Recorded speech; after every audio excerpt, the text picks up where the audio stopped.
Vande Mataram, dear students. Today we will see the 6th part of 20th chapter of English grammar subject of standard 5th. And this 6th part of 20th chapter is the continuity of part 5 video.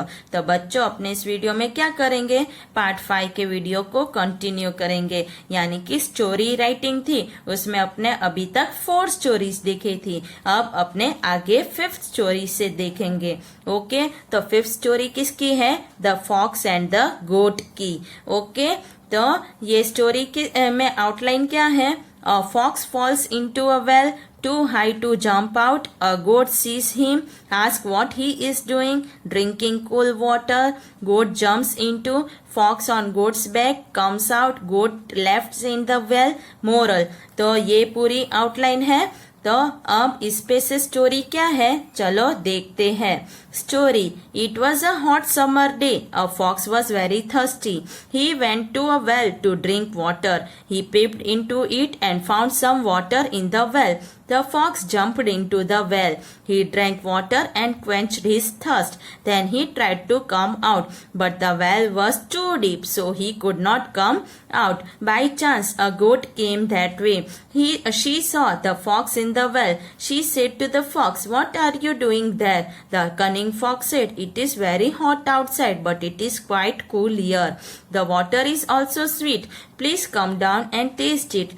The foolish goat jumped into the well. The fox at once climbed on her back and jumped out of the well. The foolish goat was left in the well. तो ये story किसके बारे में है? एक गोट और fox के बारे में है। फॉक्स क्या था कि बहुत गर्मी थी, तो उसको बहुत प्यास लगी थी और उसने देखा कि इस कुएं में पानी है, इसलिए उसने क्या किया, जंप मार दिया और पानी पीने अंदर चला गया। फिर जब उसकी प्यास बुझ गई तो उसने बाहर निकलने की ट्राई की, पर बाहर नहीं निकल पाया क्योंकि वेल था वो बहुत ऊंडा था। फिर क्या हुआ कि एक शीप थी, वो वहां से गुजर रही थी। उसने देखा फॉक्स अंदर था। उसने पूछा, अंदर क्या कर रहे हो? तो फॉक्स ने कहा कि बाहर बहुत गर्मी है, अंदर बहुत ठंडी है, तो आओ और पानी को चखो, पानी बहुत मीठा है। तो गोट ने क्या किया, उसने भी जंप मार दिया। जैसे जंप मारा, फॉक्स ने क्या किया, उस गोट की पीठ के ऊपर चढ़ के और वेल के बाहर आ गया और ये मूर्ख गोट थी, वो अंदर ही रह गई। तो इसमें से मोरल क्या है? लुक बिफोर यू लीप, यानी कि कुछ भी करो उससे पहले देखो, सोचो बाद में करो। तो ये समझ में आ गया पैराग्राफ। अब नेक्स्ट एक्सरसाइज फॉर प्रैक्टिस, उसमें क्या है, develop each of the following outlines into story. तो ये आउटलाइंस है, उसमें से आपको क्या करनी है, स्टोरीज बनानी है। तो देखो पिक्चर्स भी दे रखे हैं, आउटलाइंस भी दे रखी है। पहला क्या है, the tailor and the elephant, यानी कि दर्जी और एलिफेंट की बात है। Outline: elephant and tailor friends. Elephant went every day, pond on the way, stopped at the tailor shop. Tailor gave banana. One day tailor's son pricked needle. Elephant felt pain. Filled trunk with muddy water. Spoiled clothes. Moral. तो ये पूरी story किसके बारे में है? Taylor के बारे में।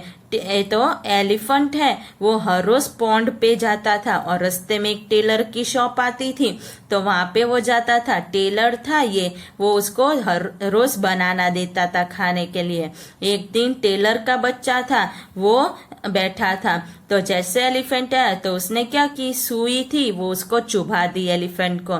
एलिफेंट को बहुत दुख हुआ, तो वो चला गया। फिर आया और एलिफेंट ने क्या किया, पूरे रेत से पानी भरा हुआ पानी था, वो आके सूंड में भर के और इस टेलर के बच्चे पे डाल दिया और सारे कपड़े बिगड़ गए। तो मोरल क्या है, वो अभी अपने पैराग्राफ में देखते हैं। ओके, तो देखो स्टोरी क्या है। An elephant and a tailor were very good friends. The elephant used to go to a pond to drink water every day. He would stop at the tailor shop on the way. The tailor always give him a banana to eat. One day, the tailor fell ill. His son was sitting in the shop. The elephant came there as usual. He put his trunk into the shop. The tailor's son pricked a needle into his trunk. The elephant felt pain. He drew back his trunk and went to the pond. He filled his trunk with muddy water. He came back to the tailor's shop. He threw the muddy water over the clothes lying in the shop. All the clothes got spoiled. Thus the elephant had his revenge. Moral: tit for tat. तो moral क्या है? जैसे करो वैसे भरो, tit for tat. अब दूसरा क्या है? Bad company. तो आउटलाइन क्या है? A boy gets into bad company. Father advises but in vain. Buy some fine apples. Ask his son to place one rotten apple among them. After some days all the apples go bad. The boy learns a lesson. Moral: तो ये story किसके बारे में है कि ये छोटा बच्चा है, वो गलत संगत में चला जाता है. तो उसके फादर है, उसको बहुत समझाते हैं पर कुछ काम नहीं आता. फिर एक दिन उसके फादर है क्या करते हैं, बहुत सारे एप्पल्स लाते हैं और फिर उसके बेटे को बुलाते हैं और बोलते हैं कि एक सड़ा हुआ एप्पल है, वो उसके बीच में रखो. फिर थोड़े दिन जाते तो सारे एप्पल्स सड़ जाते हैं. तो फिर फादर है वो बच्चे को समझाते हैं कि कैसे बुरी संगत का असर होता है. बच्चे को पता चल जाता है और वो सीख जाता है कि क्या होता है. तो मोरल और स्टोरी अब अपने देख लेते हैं. Mohan was a good boy, but he got into bad company. His father wanted to reform him. He hit upon a plan. He gave Mohan some good apples. He gave him one bad apple also. Mohan put all the apples in one almirah. After some days, Mohan opened the almirah.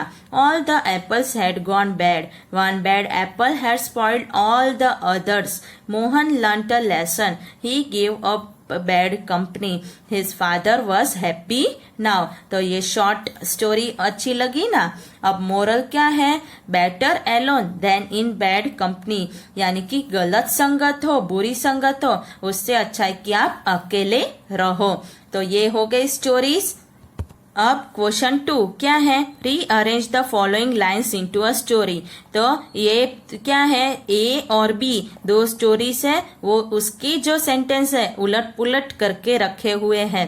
तो आपको उसको क्या करना है? आपकी notebook में पहले ऐसे लिखना है, फिर मैंने यहाँ पे नंबर दिया है ना, उसके हिसाब से वापिस लाइन लिखना है ताकि एक स्टोरी अच्छी सी बन जाए.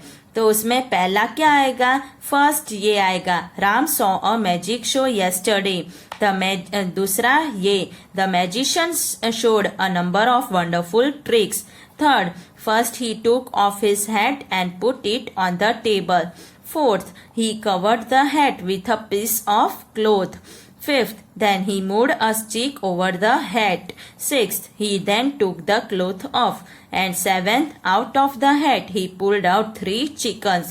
तो ऐसे करना है, पहले ये लाइन, दूसरी ये, तीसरी ये, चौथी ये, फिफ्थ ये, सिक्स्थ ये और सेवेंथ ये. अब दूसरी, तो बी क्या है? बी में पहला ये, a fisherman wanted to present the king a golden fish. Second, the gatekeeper allowed him to enter on condition of sharing half of the reward. Third, the king was pleased and wanted to give the fisherman a reward. Fourth, the king gave the fisherman a rich reward. फिर fifth, he asked for 50 lashes as the reward. Sixth, when he had got 25 lashes, he asked for his partner. और 7, the king ordered to give the gatekeeper 25 hard lashes and dismissed him from service. तो ऐसे लिखोगे. तो पहला कौन सा आएगा? ये, सेकंड ये, थर्ड ये, फोर्थ ये, फिफ्थ ये, सिक्स्थ ये और सेवेंथ ये. तो ऐसे रीअरेंज करके आप स्टोरीज लिखोगे. तो समझ में आ गया. तो अब आप सबको क्या करना है? इस पूरी एक्सरसाइज है, ये क्वेश्चन 1, क्वेश्चन 2, इनको आपको एक्स्ट्रा रफ नोटबुक में अच्छे से समझ के लिखना है. ओके, वंदे मातरम.